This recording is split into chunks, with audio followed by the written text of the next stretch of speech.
It's called The Use of Offshore Tax Havens.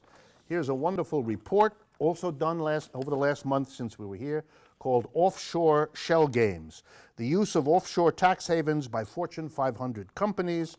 Very interesting report, also available on the internet. You can get anywhere you want. Here's what they've done. Using the official documents issued by the Fortune 500 companies, these folks found the following, and I'm just going to give you the summary. I looked at all of the Fortune 500. That refers to the Fortune magazine that keeps a record of the 500 most important, biggest corporations in America. That's what the Fortune 500 is. Here's what they found out. Out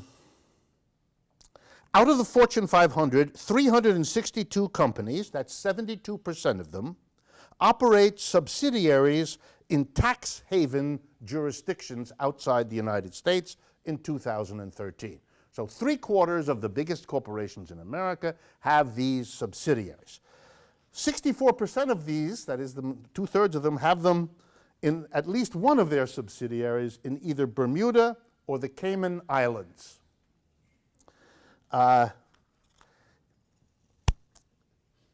Bermuda and the Cayman Islands. With all due respect to Bermuda and the Cayman Islands, you do not have a subsidiary in the Bermuda or the Cayman Island in order to produce anything, because those places don't produce anything and never have, other than tomatoes and pineapples and tourist activity.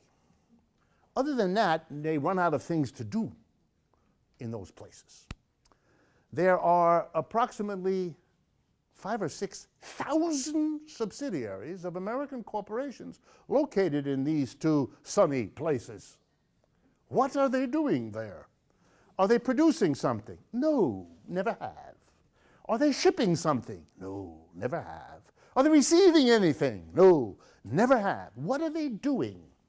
The answer is they're being there. They have an office. Well, actually, that's not accurate. They all pay a lawyer, a Bermudan or a Cayman Island lawyer. He or she has an office, and in the office are mailboxes, thousands of them. In fact, that's all there is in the office, a mailbox. And the mailman comes in with letters and puts them in the mailbox. By establishing a subsidiary there, a corporation in New York or Chicago routes its activities through that place. For example, a hypothetical, of course, a company in Cleveland produces something. Let's say it sells that to the public for $1,000. And it would normally make a profit of $200. Cost it $800, sells it $1,000. It would make a $200 profit, and if it did that in Cleveland, where it's based, it would then have to pay an income tax to the United States and to the state of Ohio on the profits that it earns. That's the way the law works. So here's what they do. They sell the product that cost them $800 to the subsidiary in Bermuda, charging them $800. Let's do that. It cost them $800, and they sold it for $800, so their profit is zilch, nothing. And if you have zilch as your profit, the tax on zilch is zilch. This is high finance mathematics. So they don't have any tax to the United States anymore, do they? Or to Ohio anymore.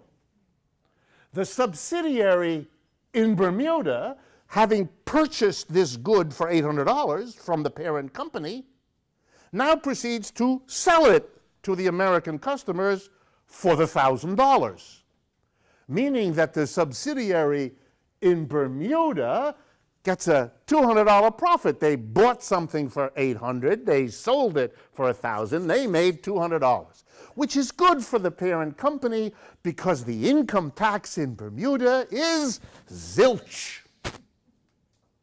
In this manner, the company saves taxes and has a big smile for the accountant and the vice president of financial affairs who figured this complicated thing out. That's it. The United States, therefore, doesn't get any taxes anymore. You understand? The taxes are paid to Bermuda. And even if Bermuda charged 5%, who cares? That's 5% on 200. That's a lot less than the American rate. Official rate, United States federal rate on profits, 35%, plus whatever Ohio charges. So maybe 40% they'd have to. Instead of 40, they pay 5% to Bermuda. Fine. Some of you know that over the last 25 years, a very poor backward corner of Europe has had quite a renaissance. It's the country of Ireland. How did they do that? I just told you. Corporate rate of taxation on profits, 12%. Everybody and his brother closes the factory in the United States and opens it in Ireland. Plays the same game with the subsidiary or actually produces something there. It doesn't matter. The profits show up there, you pay the tax rate there.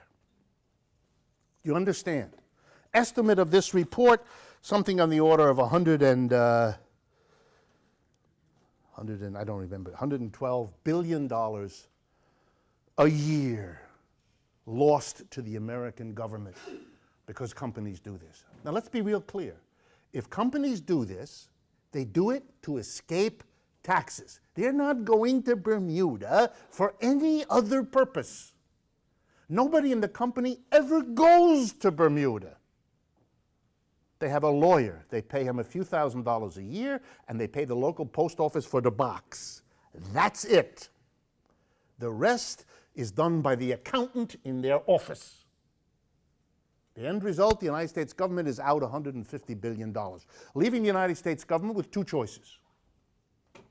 Either you get the money that you can't get from them anymore by taxing you, or, if they don't want to do that, because that's politically unpopular, by cutting expenditures, because they don't get the money from these corporations anymore. So either you have less government services, or you pay more taxes.